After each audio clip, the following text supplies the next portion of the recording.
आकाशवाणी रांची से प्रस्तुत है प्रादेशिक समाचार।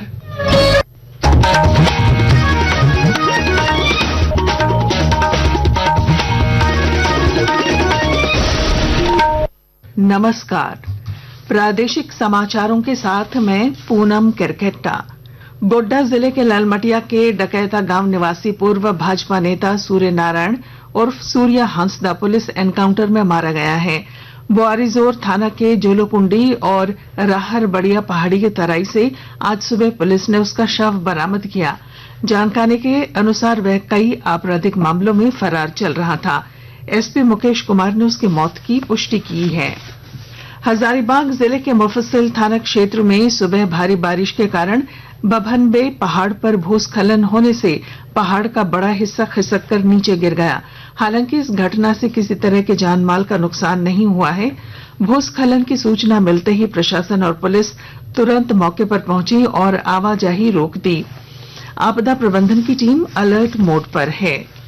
भाजपा के हर घर तिरंगा अभियान के तहत जमशेदपुर पूर्वी विधानसभा के विभिन्न मंडलों में राज्य के पूर्व मुख्यमंत्री और पार्टी के वरिष्ठ नेता रघुवर दास द्वारा भाजपा कार्यकर्ताओं को राष्ट्रीय ध्वज तिरंगा भेंट किया गया। इस मौके पर श्री दास ने लोगों से अपने अपने घरों पर कम से कम एक तिरंगा अवश्य लगाने की अपील की। अपने घर में, अपने फ्लैट में, अपने दुकान में, अपने ठेले में, खोमचे में, जहाँ भी हो एक तिरंगा हम जरूर लगाएं, क्योंकि ये तिरंगा भारत का स्वाभिमान का प्रतीक। ये तिरंगा भारत का आन बान और शान। रांची पीएमएलए कोर्ट और झारखंड हाई कोर्ट से जमानत याचिका खारिज होने के बाद जमीन घोटाले से जुड़े मनी लॉन्ड्रिंग मामले के आरोपी रांची के पूर्व डीसी छवि रंजन ने सुप्रीम कोर्ट में जमानत याचिका दाखिल की है। दरअसल बीते 6 अगस्त को हाईकोर्ट के न्यायाधीश जस्टिस सुजीत नारायण प्रसाद की अदालत ने छवि रंजन की जमानत याचिका खारिज करते हुए उन्हें बेल देने से इनकार कर दिया था। इसके बाद उन्होंने हाईकोर्ट के आदेश को सुप्रीम कोर्ट में चुनौती दी है। प्रादेशिक समाचार आप आकाशवाणी रांची से सुन रहे हैं। रांची के हिंदपीढ़ी के भट्टी चौक पर कल एक युवक की हुई हत्या के विरोध में आज स्थानीय लोगों ने सड़क पर उतरकर प्रदर्शन किया। वे हत्यारों की गिरफ्तारी की मांग कर रहे थे। इस बीच नेता प्रतिपक्ष बाबूलाल मरांडी ने राज्य की विधि व्यवस्था पर एक बार फिर सवाल उठाए हैं।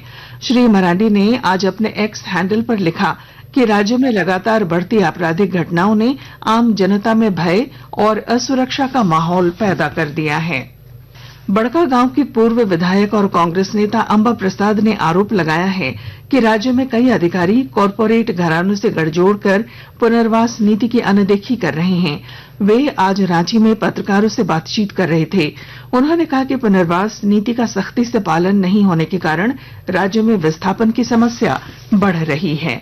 विस्थापितों के साथ न्याय होना चाहिए। सभी पदाधिकारी विस्थापितों का दुख दर्द समझे, लेकिन स्थानीय स्तर पे अगर आप देखिएगा तो वहाँ पे सभी लगभग पदाधिकारी भ्रष्ट तरीके से कॉर्पोरेट माफियाओं के साथ मिलके और विस्थापितों के साथ दमन, शोषण, उत्पीड़न में शामिल हो जाते हैं। और ये लड़ाई अब और भी शक्ति के साथ हम सबको मिलकर लड़ना होगा। साहिबगंज जिले में पीएम सम्मान निधि किसानों के लिए किसी वरदान से कम नहीं है।